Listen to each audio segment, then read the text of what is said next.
Bismillahirrahmanirrahim. Assalamualaikum Doktor. Saya Rozaini bin Muhammad Sayuti, nombor metrik 257688, Grup A, UUM Sintok, akan membentangkan berkenaan tentang tugasan GMGF 2014 Ekonomi dan Pembangunan. Pertamanya saya memilih pada bab 7 iaitu 7.5 iaitu tajuk Perubahan dan Kemajuan Ekonomi Sehingga Kini.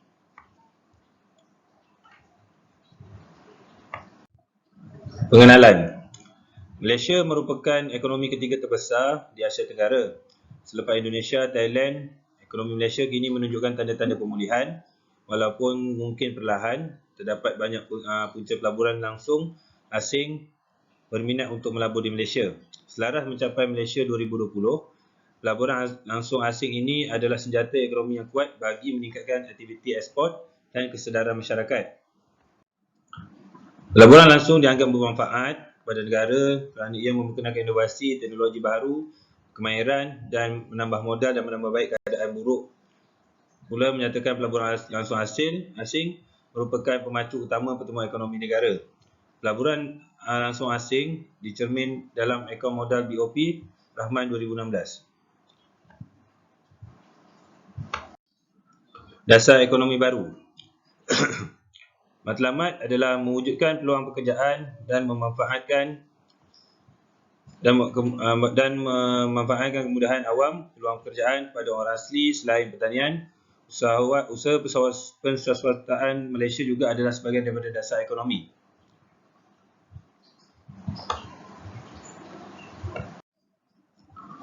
Pelaburan langsung asing. Chong dan Lim 2009, penggunaan model pertumbuhan endogen yang mendalam untuk mengkaji hubungan antara FDI dan pembangunan kewangan di Malaysia. FDI, buruh, pelaburan kerajaan dan perbelanjaan semuanya memainkan peranan dan dalam stabilan ekonomi tempatan. Perbelanjaan kerajaan. Peruntukan bajet mempunyai matlamat strategiknya untuk memastikan rakyat negara ini dapat terus bertahan. Perbelanjaan kerajaan dibahagikan kepada dua kategori. Yang pertama adalah operasi, yang kedua adalah pembangunan. Perbelanjaan kerajaan. Pertama adalah berkenaan tentang perbelanjaan operasi kerajaan, iaitu mengurus dan mentadbir negara seperti emolumen, khidmat hutang, pemberian dan penyerahan kepada kerajaan negeri. Yang kedua adalah perbelanjaan pembangunan kerajaan seperti membina sekolah, rumah dan hospital. Seterusnya adalah kesan COVID terhadap ekonomi. Kadar mata wang Malaysia bagi Mac 2019 ialah 4.8 sen dan bagi Julai 2020 ialah 4.26. Kelemahan kadar pertukaran membawa kepada inflasi, tolakan apabila harga bahan mentah import mentah meningkat.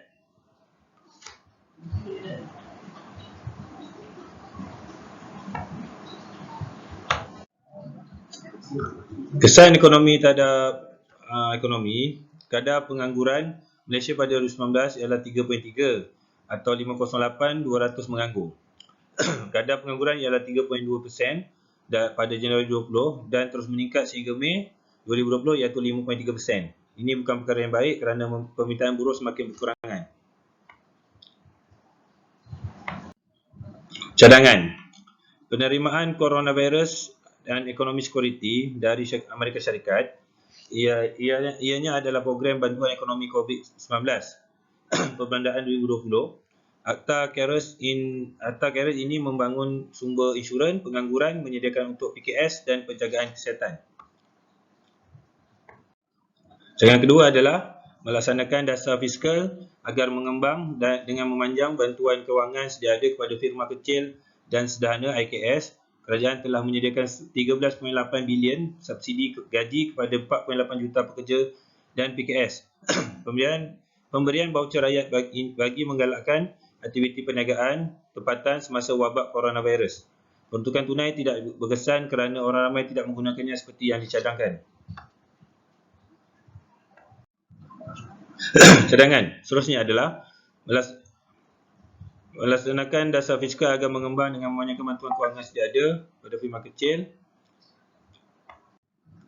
Yang kedua adalah kerajaan telah menyediakan 35 bilion melalui inisiatif penjana untuk memperkasakan rakyat, perniagaan dan ekonomi. Dari aspek pendidikan pula, e-buku teks percuma kepada semua pelajar Malaysia, terutamanya kepada pelajar kolej dan universiti. Kesimpulannya adalah, oleh itu, kerajaan Malaysia telah mengkaji kesan jangka pendek dan jangka panjang dasar pembangunan. Semua strategi pembangunan kerajaan membentuk kepribadian pribadi rakyat di negara ini dan memastikan perpaduan dan keharmonian mereka. Dasar-dasar ini menekankan nilai kemanusiaan, toleransi dan tanpa berbagai kaum dan jantina, malah meletakkan identiti tersendiri di mata dunia. Ini adalah berkenaan tentang maklumat rujukannya. Itu sahaja daripada saya. Terima kasih, Doktor. Assalamualaikum warahmatullahi wabarakatuh.